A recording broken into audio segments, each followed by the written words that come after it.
Picture two farmers standing in a monsoon. The first holds a gigantic clay pot, but the bottom is riddled with cracks. Rain pours in, yet it leaks out just as rapidly. He is earning a flood of money, but it vanishes through hidden fissures. When the storm passes, his pot is bone dry. He is exhausted, anxious, and penniless. The second farmer holds a small copper bowl. No cracks, no drips. He catches every single drop. Once the bowl fills, he empties it into a sealed barrel. Then another. When the rains end, the man with the colossal pot begs for water. The man with the small bowl is wealthy. This is the financial paradox of our time. We worship income. We believe the cure to our struggles is simply make more cash.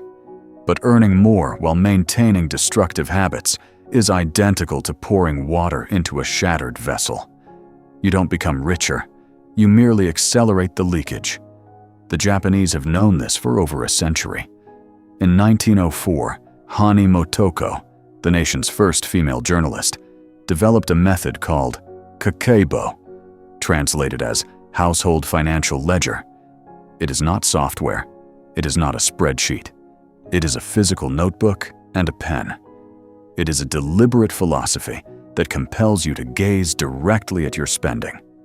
It explains why Japanese homemakers often act as the hidden chief financial officers of their families, consistently saving up to 35% of a modest paycheck. Today we'll explore the craft of Kakeibo. We'll show you how to seal the cracks in your container. We'll reveal how to get rich not by landing a CEO's salary, but by cultivating a monk's self-command, the snare of invisible money. Why are we so careless with finances? Because money has turned ghostly. You tap a phone. You press Buy Now on a screen. You use contactless payment. You never witness the cash leave your palm. You never register the sacrifice. This is frictionless commerce. Corporations have poured billions into eliminating every obstacle between you and a purchase. They want you to buy without pausing. When you pay with physical currency, your mind signals discomfort. This is a documented psychological response called the ache of payment. When you wave a card, the ache is dulled. You don't detect it until the month-end statement arrives. But by then, the wound is infected. Kakeibo is the radical practice of restoring friction. It demands you record every single expense by hand. When you must physically scrawl designer coffee, $5.75, onto paper, your brain engages differently. You pause and wonder, is this cup truly worth the ink? Suddenly, invisible money becomes vivid. You understand you aren't simply spending digits on a screen. You are spending your life's hours. Kakeibo transforms money management from a mindless reflex into a mindful ritual. The 4 pillars of Kakeibo. Kakeibo is straightforward. That's its strength. It rests on asking 4 core questions at the start of each month. You sit, open your ledger, and write. How much money do I have available? Income. How much would I like to save? Goal. How much must I spend? Fixed costs. How can I do better? The commitment. Most people operate backward. They spend first and save whatever crumbs remain, usually 0. The Kakeibo system reverses the formula. Income minus savings equals spending allowance. You compensate yourself first. If you earn $3,000 and aim to save $500, you remove that $500 immediately. Now, you must live on $2,500. This generates deliberate scarcity. When your available resources shrink, your creativity expands. You halt waste. You prioritize essentials over luxuries. The Kakeibo practitioner never checks their bank balance to decide if they can afford something. They consult their budget. The bank balance lies because it mixes rent, bills, and savings into one pool. The budget tells the truth. The 4 spending containers. In Kakeibo, you sort every outlay into one of 4 containers. This isn't about complex charts. It's about grasping the soul of each expense. Container 1, survival needs: shelter, food, utilities, transport, medicine. These are mandatory. You can't erase them, but you can refine them. Container 2, optional wants: eating out, shopping, subscriptions, entertainment. Here lies the leak. This is where victory or defeat is decided. Container 3, cultural enrichment: books, museums, courses, films. Kakeibo approves this. Spending to expand your mind is an asset, not a drain. Yet it must still be logged. Container 4, unexpected extras: repairs, gifts, broken devices, the unplanned. Every evening, you dedicate 3 minutes. You gather your receipts. You write them into the containers. This nightly habit is the heartbeat of the system. It forces you to face your decisions while the memory is fresh. If you spent $40 on cocktails last night, you must record it this morning. You experience the regret. That regret prevents a repeat tonight. Most people examine their finances once a month. That's a post-mortem. The corpse is already cold. Kakeibo is a daily health check. It keeps the patient alive. The envelope method. For the optional container, food, fun, shopping, practitioners use cash. At the month start, they withdraw the exact budgeted amount for leisure. They place it in a physical envelope. When they go for drinks, they take cash from the envelope. When the envelope is hollow, the amusement stops. No overdraft. No credit card bailout. The tangible limit is non-negotiable. This teaches self-discipline. If you exhaust your entire fun fund in the first week, you spend the remaining 3 weeks at home. You absorb a painful lesson. Next month, you pace yourself. This is how you conquer impulse. You cannot cheat physics. An empty envelope cannot buy a meal. In a digital era, you could load a separate prepaid card with a fixed sum. But actual cash remains superior for re-educating the brain. Watching the stack of notes shrink provides a primal sense of time slipping away. The pause between want and need. We inhabit the age of instant gratification. You glimpse something, you desire it, you click it. It arrives tomorrow. This obliterates wealth. Kakeibo introduces a mandatory cooling period. When you spot something you crave that isn't a survival need, you don't purchase it. You jot it down in a wish list section of your notebook. You wait 30 days. After 30 days, you review the list. Ask yourself, do I still want this? Or was I simply tired, lonely, or hungry? 90% of the time, the urge has evaporated. You'll stare at the item and think, why did I ever consider that essential? You preserved your money by doing absolutely nothing. If you still want it after 30 days with equal fire, then purchase it. That is buying with purpose, not impulse.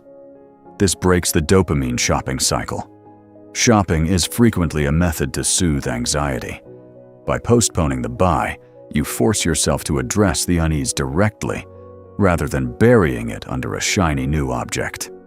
Monozukuri, the reverence for craft. Why do we accumulate so many possessions? Because we regard items as throwaway. The Japanese concept of monozukuri implies profound respect for materials and workmanship. It's linked to mottainai, the sorrow over waste. When you practice Kakeibo, you learn to cherish what you already own. Before you buy new shoes, you polish the old pair. Before you replace a phone, you clean the current one and clear the digital clutter. By caring for your belongings, you lengthen their lifespan, and you quiet the hunger for novelty. The consumer economy depends on your dissatisfaction with what you have. Kakeibo teaches you to find fulfillment in upkeep. Repairing a torn sleeve becomes an act of defiance against throwaway culture. It saves you cash, but more importantly, it crowns you the ruler of your material world, rather than a servant of the shopping center. The monthly reckoning, hansei. At the month's close, you don't just shut the book. You practice hansei, reflective review. You examine your figures. You compare your actual spending against your budget. You interrogate yourself. Where did I slip? Why did I drop $150 on delivery apps? Was I worn out? Was I avoiding something? How can I correct this next month? This is not self-flagellation. It is intelligence gathering. You become a researcher, studying your own behavior. Perhaps you notice that you spend recklessly when work pressure mounts. Fine, now you have a trigger. Next month, when stress hits, you need a zero-cost alternative. A walk, a bath, a phone call, instead of a $40 takeout splurge. Kakeibo builds a loop of steady refinement. Kaizen. You grow wiser each month. You grow tighter each month. Eventually, you reach a place where you are saving 30%, 40%, or even 50% of your income without feeling deprived. You simply sealed the bleeding. Wealth is a ratio, never a figure. Here's the secret the affluent understand. Prosperity is not about income. It's about the margin, the space between what you generate and what you consume. Person A brings in $200,000 and burns $200,000. His net worth is nil. He's sprinting on a treadmill. If his job vanishes, he's destitute in a month. Person B makes $50,000 and lives on $30,000. He saves $20,000 annually. He owns his time. Person B is far richer because he possesses liberty. Kakeibo concentrates on widening the margin. You can't always dictate your earnings. Raises are elusive. But you can steer your spending right now. By widening that gap, you purchase your freedom. Every dollar you keep is a miniature employee that labors for you. When you set aside $1,000, you aren't forfeiting enjoyment. You're recruiting 1,000 tiny workers that will invest, multiply, and eventually grant you a day where work becomes optional. The Kakeibo follower views savings not as locked away cash, but as freedom I've secured. The ledger of existence. Your life is a ledger. You possess finite hours and finite resources. How are you allocating them? Are you pouring them into items that decay and rust? Or into experiences, into autonomy, into tranquility? Kakeibo surpasses a mere budgeting tool. It acts as a mirror. When you scan your spending, you witness your true priorities. If you declare, family is my foundation, yet you allocate $0 to family and hundreds to solitary hobbies, the ledger exposes the contradiction. Align your outflows with your soul. Seal the fissures. Mend the vessel. Lift the pen. The road to genuine riches doesn't begin with a lucky ticket. It begins with a notebook. Here's your assignment. We're launching a 7-day Kakeibo experiment. For the coming week, don't just peek at a banking app. Physically inscribe every single cent you release. Use a journal, a scrap of paper, the back of an old receipt. Write it down. Coffee, $4.50. Gas, $40. After 7 days, study the list. Mark the wants in bold red. Sum the total. You'll be stunned by how much wealth you're burning to ash. Awareness is the gateway to transformation. So, tell me, what is your hidden leak? The one tiny indulgence that slowly drains your vault each month. Maybe it's the daily flavored latte, microtransactions in a game, or cabs for walkable distances. Admit it in the comments. And then, write the Kakeibo pledge. I command my money. It does not command me. If this message sparked a shift, please tap like to help unshakable roots reach other quiet seekers. Stay curious. Stay grounded.